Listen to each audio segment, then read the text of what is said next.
الحمد لله الذي كفى وصلاة وسلاما على رسولنا المصطفى وحبيبنا المجتبى صلى الله عليه وسلم وبعد. فأعوذ بالله من الشيطان الرجيم. بسم الله الرحمن الرحيم. كتب عليكم الصيام كما كتب على الذين من قبلكم لعلكم تتقون. صدق الله العظيم. وقال نبينا صلى الله عليه وسلم: إنما الأعمال بالنيات إلى آخر الحديث أو كما قال عليه الصلاة والسلام.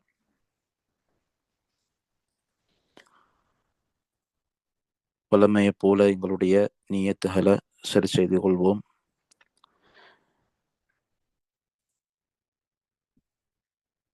எங்களுடைய நியத்துகள்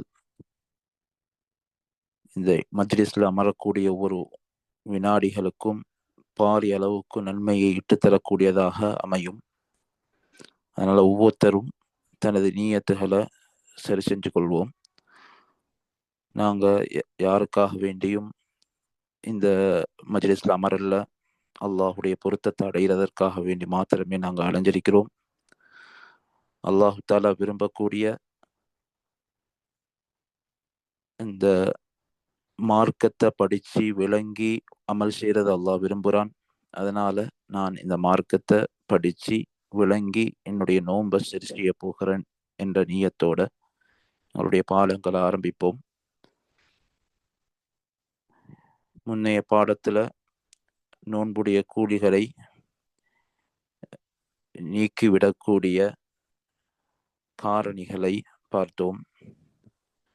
இன்றைய நாள் நோன்பையே முறித்துவிடக்கூடிய, திருப்பி கலா செய்ய வேண்டும் என்று கலா செய்வது அவருக்கு வாஜிபாக கூடிய சில காரணிகள். அதில் முதலாவது மதம் மாறுதல். நோன்பு பிடிச்சார், நோன்புடைய இடையில ரித்தத் முர்த்தத்தாக மாறிவிட்டால், மதம் மாறிவிட்டால், இஸ்லாத்தை விட்டும் தன்னை நீக்கிவிட்டால் அவருடைய நோன்பு அது ஒரு செகண்ட் அளவு இருந்தால் கூட அது அவருடைய நோன்பை பாத்திலாக்கிவிடும். திருப்பி அந்த நோன்பை கதா செய்ய வேண்டும். அல்லாஹ் தஆலா இதிலிருந்து அனைவரையும் பாதுகாப்பானாக. அது எண்ணம் ரீதியாக இஸ்லாத்துக்கு முரணான ஒன்று அவர் எண்ணம் கொண்டார், பல கடவுள் சிந்தனை அல்லது நீயத் ரீதியாக அவர் தொழுகைய வாஜிப் என்பதை மறுத்தார், அல்லது நோன்பு வாஜிப் என்பதை மறுத்தாலும் குஃப்ருக்கு போய்விடும். இப்படியான செயலை செய்தால் கூட திருப்பி அவர் ஷஹாதா கலிமாவை சொல்லி திருப்பி இஸ்லாத்துக்குள் வர வேண்டும். இப்படி செயல் ரீதியாக அல்லது சொல் ரீதியாக எண்ணம் ரீதியாக குஃப்ருடைய வார்த்தைகளை மொழிந்தால் அல்லது குஃப்ருடைய செயற்பாடுகளை செய்தால் திருப்பி அவர் நோன்பு பிடித்த நிலையில் செய்தால் அவருடைய நோன்பு முழுமையாக பாத்திலாகிவிடும். திருப்பி அந்த நோன்பை கதா செய்ய வேண்டும். அல்லாஹு தஆலா இந்த பாவத்திலிருந்து எங்கள் அனைவரையும் பாதுகாப்பானாக. இரண்டாவது, நோன்பு பிடித்திருக்கிற இடையில் மாதவிடாய், பிள்ளை பேறு, இது போன்ற விடயங்கள் நிகழ்ந்தால் பகல் பொழுதில் அது ஒரு செகண்ட் அளவுக்கு ஆக இருந்தாலும் அவருடைய நோன்பை பாத்திலாக்கிவிடும். சில நேரங்கள் சிலர்கள் கேட்பாங்க, கடைசி கட்டம் அதான் சொல்றதற்கு ஒரு நிமிடம் தான் இருக்குது, அந்த சந்தர்ப்பத்துல உருவாகினாலும் அவருடைய நோன்பை பாத்திலாக்கிவிடும். திருப்பி அந்த நோன்பை கதா செய்ய வேண்டும். மூன்றாவது, புத்தி சுவாதீனமற்றவராக மாறுவது. அது ஒரு செகண்ட் வந்துட்டு போனாலும், இந்த எவ்வளவு மிகைப்படுத்தி சொல்றேன்னா அந்த அளவுக்கு அந்த புத்தி சுவாதீனமற்றவராக மாறினால் அவருடைய நோன்பை பாத்திலாக்கிவிடும். திருப்பி அந்த நோன்பை அவர் கதா செய்ய வேண்டும். நான்காவது,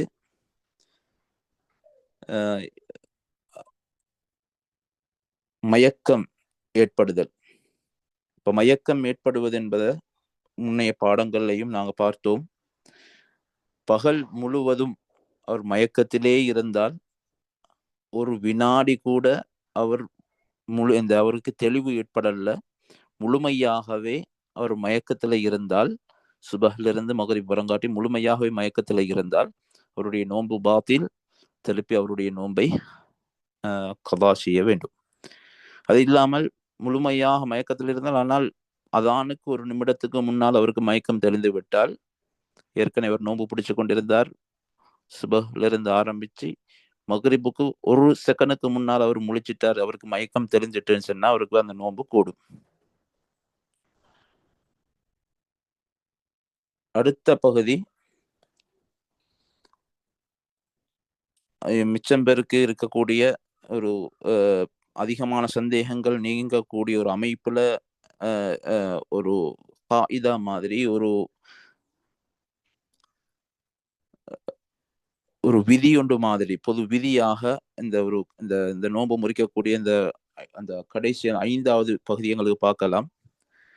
அந்த விதி எப்படின்னு சொன்னா, குல்லு ஐனின் வஸலத் இலல் ஜௌஃபி மின் மன்ஃபதின் மஃப்தூஹ், திறந்த துவாரங்களினூடாக உடல்ல இருக்கக்கூடிய காலியான பகுதிக்கு ஒரு கையால் தொட்டு உணர முடியுமாக இருக்கக்கூடிய ஏதேனும் ஒரு பொருள் சென்றடைந்தால் நோன்பை முறித்துவிடும். கையால் தொட்டு உணர முடியுமாக இருக்கக்கூடிய ஒரு பொருள் திறந்த துவாரங்களினூடாக உடம்புல காலியான பகுதிக்கு சென்றடைந்தால் நோன்பை முறித்துவிடும். இதுல தொட்டுணர முடியுமாக இருக்கக்கூடிய அந்த பொருள் ஒன்று சாப்பிடுற பொருளாக இருக்கலாம், அரிசி, சோறு, சீனி, இது போன்ற சாப்பிடுற பொருளாக இருக்கலாம். அப்படி இல்லாம சாப்பிடாத பொருள், ஒரு பேப்பர் துண்டு, இது போன்ற சாப்பிடாத பொருளாக இருக்கலாம். ஏதோ ஒரு பொருள் எங்களுடைய உடல்ல இருக்கக்கூடிய காலியான பகுதியை அடைகிறது.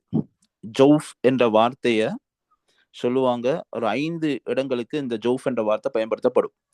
உடல்ல காலியாக இருக்கக்கூடிய பகுதி. ஒன்று வயிற்று பகுதி. வயிற்று பகுதி என்பது எங்களுடைய அதனுடைய துவக்கம் மூக்கினூடாக பார்த்தால் மூக்கம் தண்டுக்கு பின்னால் இருக்கக்கூடியவைகள். அப்ப கண்ணோடு ஒட்டி இருக்கக்கூடிய அந்த மூக்கம் தண்டோட பின்னுக்கு இருக்கக்கூடிய பகுதியிலிருந்து ஆரம்பமாகும். அதே போல் வாயினால் பார்த்தால் நாங்க ஹா என்ற உச்சரிப்பை நாங்க உச்சரிச்சு பார்த்தால் எந்த இடத்துல உச்சரிச்சு படுகுதோ அதுக்கு பின்னுக்கு இருக்கக்கூடிய, அதுக்கு பின்னுக்கு தொண்டை பகுதியிலிருந்து அப்படி கீழே வரக்கூடிய அந்த பகுதி, அந்த உள்பகுதிகள், இது வயிற்று பகுதி. இவைகளுக்குள்ளுக்கோ ஏதேனும் ஒரு பொருள் சென்றடைந்தால், சாப்பிடுற பொருளாக இருக்கலாம் அல்லது சாப்பிடாத ஒரு பொருளாக இருக்கலாம், ஏதோ தொட்டு உணர முடியுமாக இருக்கக்கூடிய ஒரு பொருள் போய் சென்றடைந்தால் அவருடைய நோன்பை முறித்துவிடும். இது முதலாவது இடம். ஜௌஃபுடைய உடம்பில் காலியாக இருக்கக்கூடிய முதலாவது இடம் வயிற்று பகுதி. இரண்டாவது மூளை இருக்கிற அந்த பகுதி, நம்ம தலையுடைய உட்பகுதி. அந்த இடத்துக்கு ஏதாலும் ஒரு இடத்தை இந்த சில டைம்ல மூக்குக்கு ஏதாலும் ஒன்று போடுவதன் மூலமாக மூளைக்கு போய் சேரும். இப்படி அந்த மூளையுடைய அந்த இடத்துக்கு ஏதாலும் ஒரு பொருள் போய் சேர்ந்தாலும் அவருடைய நோன்பை முறித்துவிடும். அந்த மண்டையோட்டுக்கு உட்பகுதியில் இருக்கக்கூடிய அந்த பகுதி. அதே போல காதுடைய உட்பகுதி, காதுடைய உட்பகுதியும் உடல்ல காலியான பகுதியில சேர்க்கப்படும். காதுக்குள்ள இருக்கக்கூடிய அந்த உட்பகுதி எதை வச்சு பார்க்கறது என்றால், எங்களுடைய காதோடு ஒட்டி இருக்கக்கூடிய அந்த எலும்பு, அந்த மண்டையோடுன்னு சொல்லுவோம், அந்த மண்டை ஓட்டுடைய தடிப்பமான அந்த பருமனை தாண்டி இருக்கக்கூடிய அந்த இடத்துக்கு ஏதேனும் ஒரு பொருள் போய் சேர்ந்தால் அவருடைய நோன்பை முறித்துவிடும். அதனாலதான் காட்டன் பட்டன் பயன்படுத்துறது, குளிச்சுட்டு சிலாக்கள் காதில் உள்ள ஊத்திகள் எடுக்கிறதுக்காக வேண்டி உள்ளுக்கு போடுவாங்க. இப்ப இது என்ன செய்யும்னா உள்ளுக்கும் அந்த எலும்பையும் தாண்டி உள்ளுக்கு போகும். உள்ளுக்கு போயிட்டுன்னு சொன்னா அவருடைய நோன்பை முறிச்சிடும். இப்ப சாப்பிடுற பொருள் தான் உள்ளுக்கு போகணும்னு இல்லை, காட்டன் பட்டன் உள்ளுக்கு போட்டாலும் அவருடைய நோன்பை முறிச்சிடும். அடுத்தது சிலர்கள் காதுக்கு ட்ராப்ஸ் ஊத்துவாங்க. அப்படி ஊத்தினாலும் அவருடைய நோன்பை முறிக்கும். என்ற காதோட உட்பகுதிக்கு அது கொண்டு போய் சேர்க்குது. அதே போல காதுடைய அந்த காலியான பகுதியில 3 பகுதியை பார்த்தோம். ஒன்று வயிற்று பகுதி, அடுத்தது மூளை இருக்கிற அந்த பகுதி, தலையுடைய உள்பகுதி, அதாவது காதுல உட்பகுதி, காதுக்கு உள்ளுக்கு இருக்கக்கூடிய அந்த பகுதி. அடுத்தாவது முன் துவாரம், பின் துவாரம், இவைகளினூடாக ஏதேனும் ஒன்று உட்சென்றாலும் என்ன செய்யும்? நோன்பை முறிக்கும். சிலர்கள் சில டெப்லெட்ஸால அனுப்பக்கூடிய ஒரு அமைப்பையும் சிலர்களுக்கு நோய்கள் இருக்கலாம். அந்த நோயினூடாக டெப்லெட் அனுப்ப வேண்டிய ஒரு நிலைப்பாடு இருந்தாலும் உள்சென்று விட்டால் அவருடைய நோன்பை முறித்து விடும். அதே போல சிலர்களுக்கு சிறுநீரகத்தை வெளியேற்றக்கூடிய ஆற்றல் இல்லாததுனால சிறுநீரக பைக்குள்ளுக்கு செல்ற அமைப்புல சில பட்டைகளை அனுப்புவாங்க. இப்ப அந்த அமைப்புல அனுப்பினால் அந்த நோயினால் பீடிக்கப்பட்டவங்க அந்த அமைப்பில் அனுப்பினாலும் அவங்களுடைய நோன்பு பிடிச்சு கொண்டு இதை செஞ்சால் உள்ளுக்கு அந்த பகுதி அந்த பட்டை போகின்ற பொழுது அவருடைய நோன்பை அது முறித்து விடும்.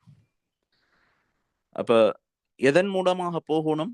இந்த காலியான பகுதி, இந்த 5 இடங்களை பார்த்தோம். இந்த 5 காலியான பகுதிகளை நோக்கி செல்லோடும். எதனால? மின் மன்ஃபதின் மஃப்தூஹ், திறந்த துவாரங்களினூடாக செல்ல வேண்டும். திறந்த துவாரங்களினூடாக இந்த இடங்களை சொன்ன அந்த 5 இடங்களை ஏதாலும் ஒரு பொருள் சென்று அடைந்தால் நோன்பை முறித்து விடும்.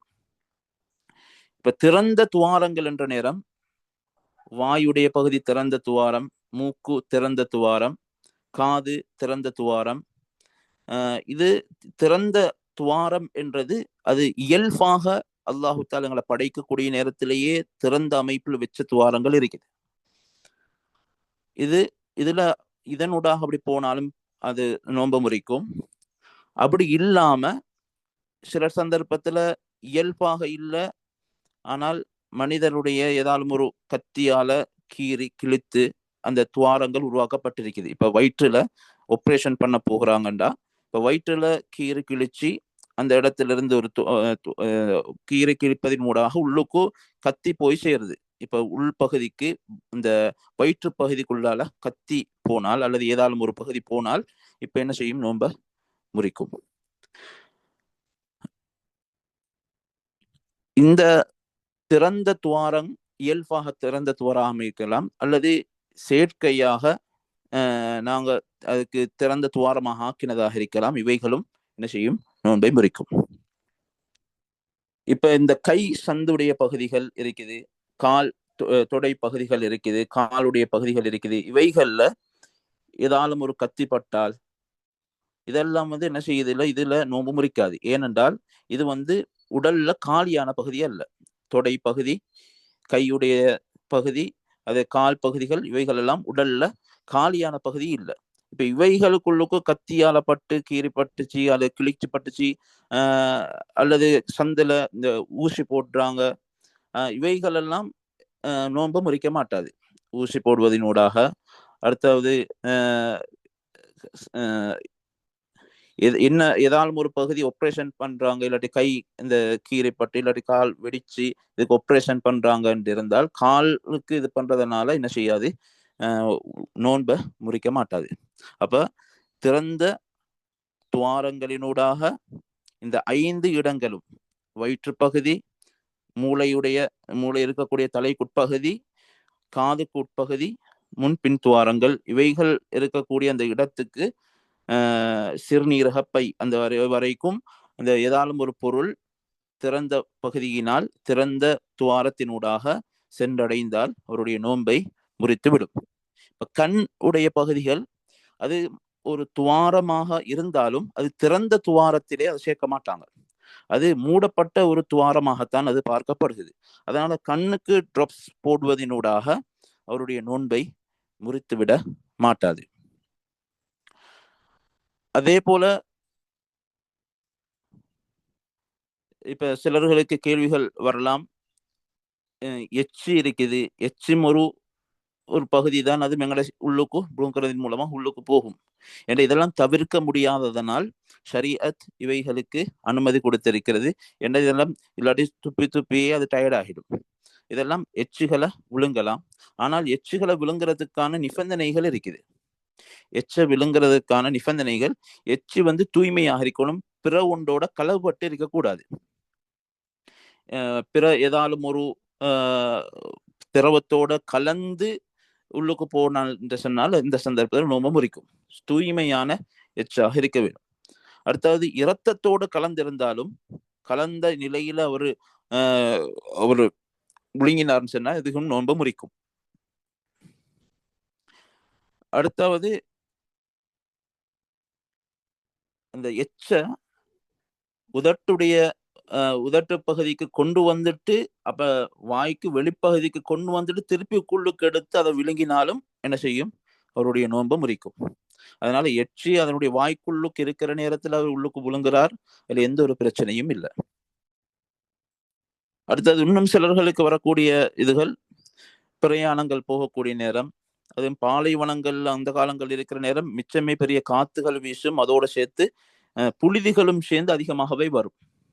இப்ப நாங்க பஜார்களுக்கு போனாலும் அங்க இருக்கக்கூடிய நேரம் அந்த நிறைய தூசிகளோட புகைகளோட சேர்ந்து நிறைய இதுகள் வரும். அது எங்களை அறியாமல அல்லது எங்களுக்கு தெரிஞ்சு கொண்டே வாய் திறந்துன்னு சொன்னா எங்களை உள்ளுக்கும் சில பொருட்கள் போற அமைப்பு கொண்டு இருக்கும். அப்படி போகக்கூடிய ஒரு அமைப்புல இருந்தால் அந்த உள்ளுக்கு என்னமாலும் இந்த அப்படி போனால் இதுவும் மன்னிக்கப்படும். இதெல்லாம் என தவிர்க்க முடியாத விஷயங்கள். இதெல்லாம் தவிர்த்து கொள்ள முடியாத விஷயங்கள். இது எந்த ஒரு பிரச்சனையும் இல்லை. வேணுமென்று அவர் வாய் திறந்தாலும் பிரச்சனை இல்லை, அல்லது அது அதிகமான அளவுக்கு உள்ளுக்கு போனாலும் பிரச்சனை இல்லை.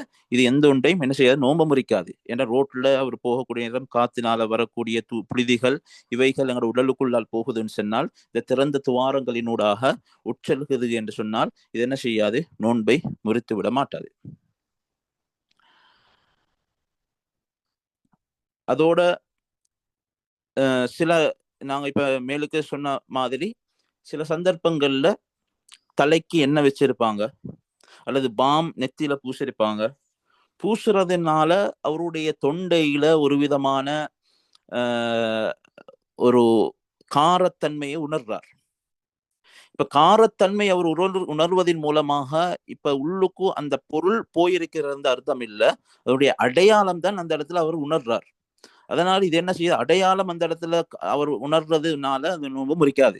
அப்படின்னா அது பொருள் என்ன செய்யணும், அந்த தொட்டு உணரமா முடியுமான அந்த பொருள் அந்த உள்ளுக்கு சென்றால்தான் நோன்பு முறிக்குமே ஒழிய அதனுடைய அடையாளங்களை காண்றார், அதனுடைய வாசனைய உள்ளுக்கு காண்றார் என்றால் அவருடைய நோன்பை முறிச்சு விட மாட்டாது. இதுதான் இந்த நோன்புடைய அடிப்படையான ஒரு இந்த விதி. இதை நாங்க சரியாக புரிஞ்சு கொண்டாலே அதிகமான நோன்பு முறிக்கக்கூடிய காரியங்கள்ல எங்களுக்கு வரக்கூடிய பிரச்சனைகள் சந்தேகங்கள் நீங்கிவிடும். அதே போல சில இதுகள் இருக்குது, சளி சளி வந்து விழுங்கிப்படுற ஒரு அமைப்பு இருக்கும். இப்ப அதுல சிலர்களுக்கு பிரச்சனை வாரு, இந்த சளியை விழுங்குறதுனால நோன்பு முறிச்சுமா மாட்டாதா என்றது அதுக்கும் ஒரு பொருள் தானே. இப்ப இந்த சளி அவருடைய வெளிப்பகுதிக்கு அப்ப அந்த வாய் உடைய உட்பகுதிக்கு வராம அப்படியே தொண்டையாலே வந்து உள்ளுக்கு போயிருச்சு என்றால் இவருடைய நோன்பை முறிக்க மாட்டாது. இப்ப வாயுடைய உட்பகுதிக்கு வாயுடைய உட்பகுதி என்பதை விளங்குறதுன்னு சொன்னா, இந்த ஹா என்ற உச்சரிக்கக்கூடிய அந்த ஹா என்ற உச்சரிக்கக்கூடிய அந்த உச்சரிப்பு வெளியாகக்கூடிய அந்த இடத்தை தாண்டி உள்ளுக்கு வந்துருச்சு. உள்ளுக்கு வந்து இவருக்கு அதை துப்புறதுக்கும் முடியுமாக இருந்து அவர் துப்பாம திருப்பி விழுங்கினார்னு சொன்னா இப்ப இவருடைய நோன்பை முறிக்கும். இப்ப அந்த இடத்துக்கு வந்தும் இவருக்கு துப்புறதுக்கு கஷ்டமாக இருக்குது, துப்ப இயலாம இருக்குது, இப்ப அது ஒழுங்கப்படுகுதுன்னு சொன்னால் இப்ப அவருடைய நோன்பை முறிக்க மாட்டாது. இந்த விஷயங்கள் தான் இந்த இந்த இந்த பகுதியோடு சம்பந்தப்படக்கூடிய தெளிவான ஒரு விடயம். இதுல ஏதாவது சந்தேகங்கள் இருந்தால் நீங்க செக் பண்ணுங்க. இதோட சேர்த்து நம்ம இது முக்கியமான ஒரு பகுதியாக இருக்கிறதுனால அதையும் சேர்த்தே பார்த்து கொண்டு போகலாம் இன்ஷா அல்லாஹ்.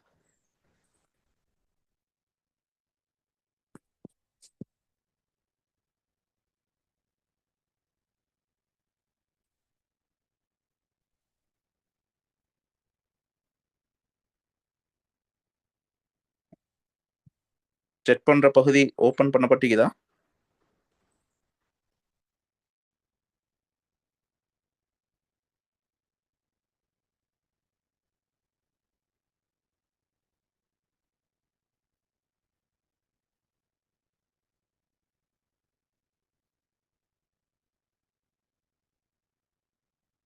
ஒருத்தர் கேட்டிருக்கிறாங்க, கண்ணுக்கு ட்ராப்ஸ் போடும் போது அது தொண்டைக்குள்ளுக்கு போறது சம்பந்தமா அது ஏற்கனவே சொல்லிட்டோம்.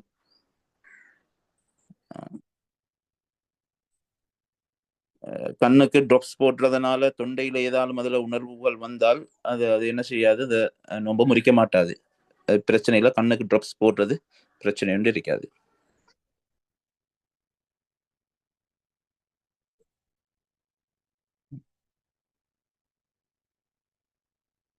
சரி சரி, அடுத்த பகுதிக்கு போவோம்.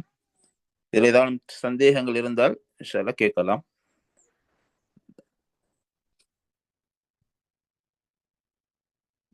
அடுத்தது நோன்பை முறிக்கக்கூடிய காரணிகள்ல ஒன்றுதான் ரமதானுடைய பகல் காலத்துல, ரமதானுடைய பகல் பொழுதில் உடலுறவு கொள்வதனூடாக நோன்பை முறித்துவிடும். அது பாரிய ஒரு குற்றமாகவும் இதர நோன்பை முறிக்கிறதையும் விட ஆகப்பெரிய ஒரு குற்றமாக இது கருதப்படும். இப்ப இந்த மாதிரியான செயல் செய்யப்பட்டால் பாவம் கிடைக்கிறதோட அந்த பகல் முழுவதும் அவர் நோன்பு எந்த ஒன்றையும் சாப்பிடாம இருக்கிறது அவருக்கு வாஜிப். அதே போல நோன்பு முறிந்துவிடும். அந்த நோன்பை திருப்பி கதா செய்யவும். அடுத்தது கஃபாரத்துல் முகவ்வலான்னு சொல்லுவாங்க, ஒரு கடினப்படுத்தப்பட்ட கஃபாரா கொடுக்க வேண்டும். கடினப்படுத்தப்பட்ட அந்த கஃபாரா அவருக்கு கட்டாயமாகும். தொடர்ந்து அவர் நோன்பு பிடிக்கிறது 60 நாட்கள் தொடர்ந்து நோன்பு பிடிக்க வேண்டும். 2 மாசம் தொடர்ந்து நோன்பு பிடிக்கிறது அது கட்டாயமாக மாறும். அது வேறையாது ஈக்கிற நோன்பை கதா செய்யறது ஒரு பக்கம், அதுக்காக வேண்டி கஃபாரா கொடுக்கறதுங்கிறது அந்த ஒவ்வொரு நோன்புக்கும் இந்த ஃபர்ஸ்ட்டுக்கு ஆரம்ப கட்டம் அடிமை உரிமை விடணும். அந்த அடிமை இல்லாத பட்சத்துல அதுக்கடுத்த கட்டமாக 60 மிஸ்கீன்களுக்கு சாப்பாடு கொடுக்கணும். அதுவும் கொடுக்க இயலாமல் போனால் 2 மாதங்கள் தொடர்ந்து நோன்பு பிடிக்க வேண்டும். அதுவும் தொடர்ந்து பிடிக்க வேண்டும் என்றது நிபந்தனைகள் எல்லாம் அது வரும். இந்த கஃபாரா யாருக்கு கடமையாகும் என்றால் ஆணுடைய பகுதிக்கு தான், ஆண்களுக்கு தான் இது கடமையாகும். அதே போல இந்த நோன்பை முறிக்கக்கூடிய காரணிகளில் இன்னொரு பகுதி தான்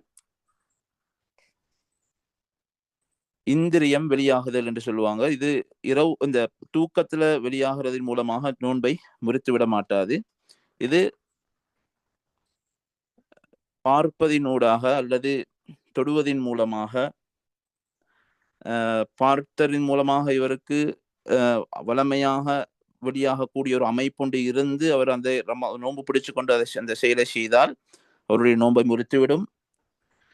அதே போல வளமையாக வெளியாகிற ஒரு அமைப்புண்டு இல்லை, ஆனால் அவர் ரமதானுடைய காலத்துல ஏதோ தற்செயலாக இது ஹலாலான பார்வை பார்த்து அதன் மூலமாக வெளியாகிவிட்டது அப்படின்னு சொன்னாலும் என்ன செய்யும், நோன்பை முறிக்க மாட்டாது.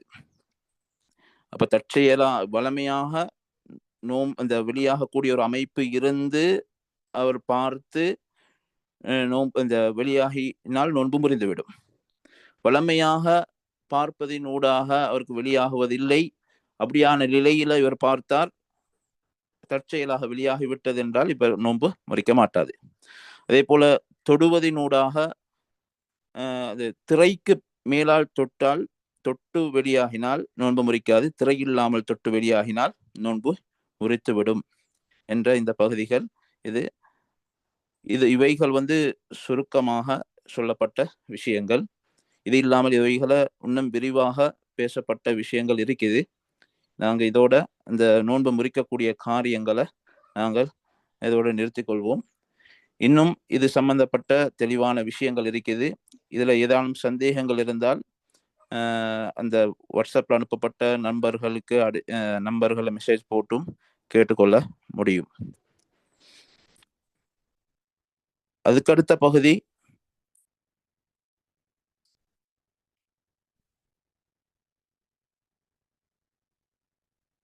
சில கற்பிணி தாய்மார்கள் இருப்பாங்க. அதே போன்று பால் ஊட்டக்கூடிய சில தாய்மார்கள் இருப்பாங்க. இப்ப இவங்களுக்கு நோன்பு பிடிச்சு கொண்டு அவங்களுக்கு ஏதாவது ஒரு ஆபத்து வரும் என்று பயம் ஒன்று இருக்குது. அல்லது தனது வயிற்றில் இருக்கக்கூடிய சிசுவுக்கு அல்லது பால் குடிக்கக்கூடிய அந்த பிள்ளைக்கு ஏதாலும் ஒரு ஆபத்து நோன்பு பிடிப்பதனூடாக ஆபத்துகள் ஏற்படும் என்ற பயம் இருந்தால் ஷரீஅத் இவங்களுக்கு நோன்பு விடுவதற்கான சில அனுமதிகளை கொடுத்திருக்கிறது. இப்ப நோன்பு விடுவதற்கு அனுமதி கொடுக்கப்பட்டவர்கள்ல ஏற்கனவே நாங்க பார்த்தோம், நோயாளியாக இருப்பவங்க. நோயாளியாக ஒருத்தர் இருந்தால் அவருக்கு நோன்பு விடுவது அனுமதி இருக்குது. அதே போல பிரயாணத்துல இருக்கக்கூடியவருக்கும் அதற்குரிய நிபந்தனைகளோட நோன்பு விடுவதற்கான அனுமதிகள் இருக்கு. இது ரெண்டையும் ஆரம்பமாக பார்த்தோம். அதோட வரக்கூடிய ஒரு பகுதி தான் கற்பிணி தாயாக இருக்கிறார், அதே போல பாலூட்டக்கூடிய ஒரு தாயாக இருக்கிறார். இவர்களுக்கும் நோன்பை விடுவதற்கான சில சலுகைகளை ஷரீஅத் அவர்களுக்கு வழங்கியிருக்கிறது. அதுல முதலாவது பகுதி, தனக்கு ஆபத்து வரும் என்ற பயம் இருந்தால் அல்லது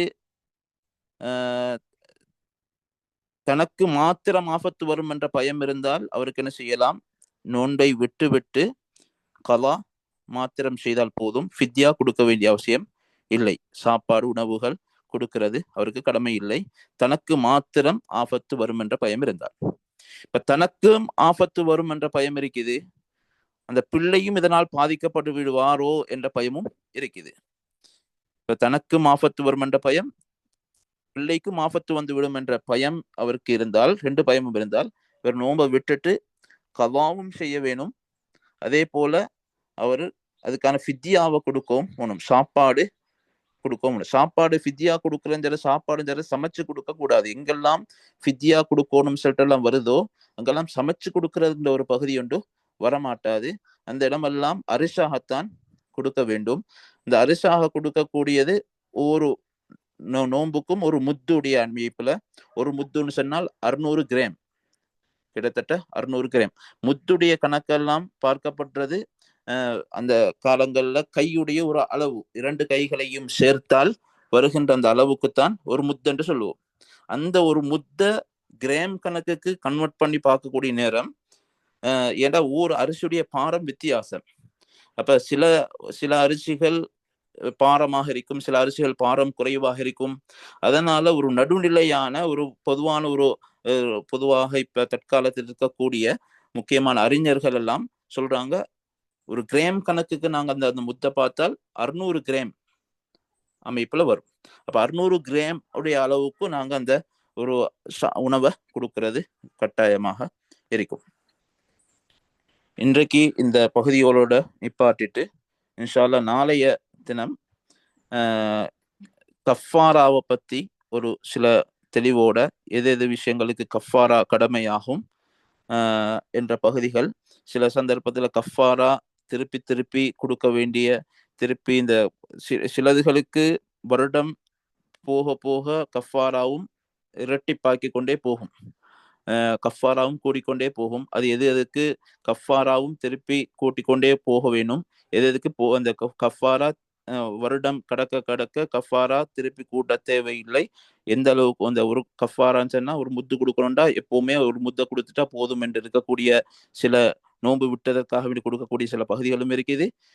இந்த வருஷம் நோன்பு பிடிச்சவனும் ஆனா அவர் பிடிச்சல்ல, வார வருஷமும் பிடிச்ச ஏழுமாக இருந்து பிடிச்சல்லன்னு சொன்னா அப்ப கஃபாரா ஒரு முத்து இந்த வருஷத்துக்கு ஒரு முத்து கொடுக்கணும்னு சொன்னா வார வருஷம் 2 முத்தாக கொடுக்கணும். அடுத்த வருஷம் பிடிக்காம பின்னு காக்கினார்னு சொன்னா அடுத்த வருஷம் கொடுக்குற டைம்ல 3 முத்து, ஒரு நோம்புக்கு 3 முத்து கொடுக்கணும். அப்படி என்னென்ன விடயங்களுக்கு அப்படி கஃபாராவும் கூடிக்கொண்டு போகும் என்ற பகுதிகளை இன்ஷா அல்லாஹ் நாளைய பாடத்துல பார்ப்போம். அதோட சேர்த்து நாளைய பாடத்துல சுன்னத்தான நோன்புல நாங்க செய்ய வேண்டிய சுன்னத்தான விஷயங்கள், அதே போன்று மக்ரூ தவிர்த்து கொள்ள வேண்டிய விஷயங்கள், இவைகளையும் இன்ஷா அல்லாஹ் வார பாடங்கள்ல இன்ஷா அல்லாஹ் பார்ப்போம். எதெல்லாம் பேசணுமோ கேட்டமோ அதை மூத்து வரைக்கும் அமல் செய்யக்கூடிய பாக்கியத்தை அல்லாஹுக்கு சுப்ஹானஹு தஆலா எனக்கும் உங்களுக்கும் தந்தருள்வானாக. சுப்ஹான் அல்லாஹி வபிஹம்திஹி சுப்ஹானக அல்லாஹும்ம வபிஹம்திக் அஷ்ஹது அல்லா இலாஹ இல்லா அன்த அஸ்தக்ஃபிருக வ அத்தூபு இலைக்.